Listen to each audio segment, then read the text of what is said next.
And I cover this in my book, Build Cool Shit, is kind of like, what is the modern marketing stack?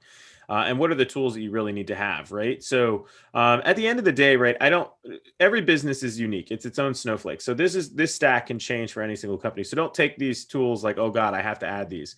But we highly recommend with most companies to have a customer data platform, a CDP. We use Segment. Segment is by far the leader in the space for customer data platforms.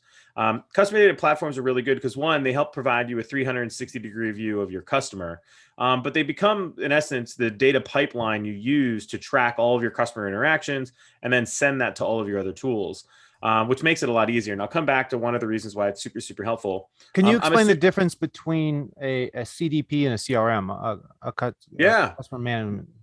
No, that's a great question. So, I mean, the primary difference between a CRM and a CDP, and it really does come down to what CDP you use. So, if I was just to focus on, let's just say, Segment as the main CDP and Salesforce as the main CRM, the big difference between the two is one, the CRM is mainly used by a salesperson or somebody who has a relationship with the customer, and they're constantly trying to update that record and work the CRM so that way they can communicate with that person or be able to talk with them. And ultimately, a CRM is a database of people with notes and tags and flags about that person and how a sales rep is usually interacting with them.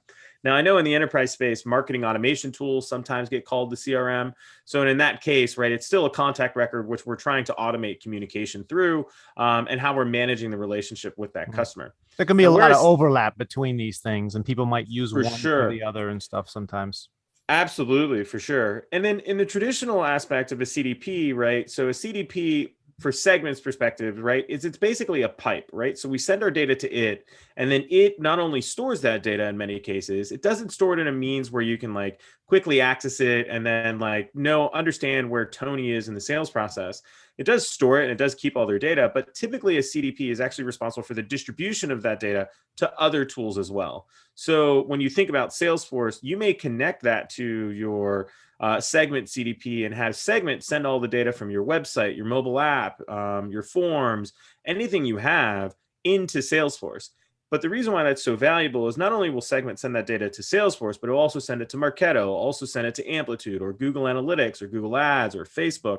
So the platforms like Segment, the CDPs, are not only piping your data to everything else in your stack, which power your CRM or your marketing automation tools, but they can also store that and enable you to do some actions. So there is a lot of overlap with CDPs and CRMs and marketing automation platforms, but the primary difference is how they store their data.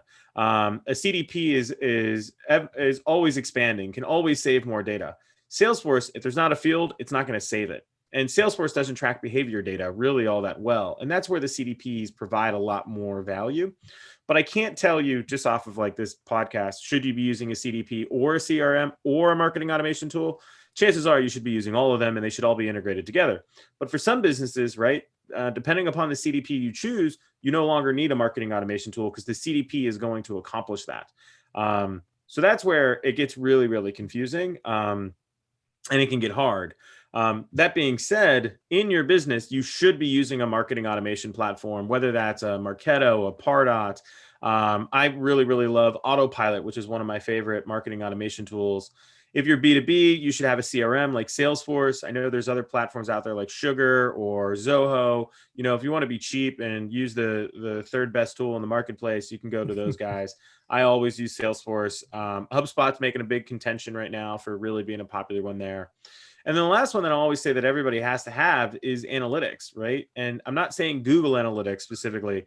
Google Analytics is okay, but it doesn't tell you who the customer is. It doesn't enable you to build things easily. Don't get me wrong. If you're an expert in Google Analytics, it can do a ton of stuff.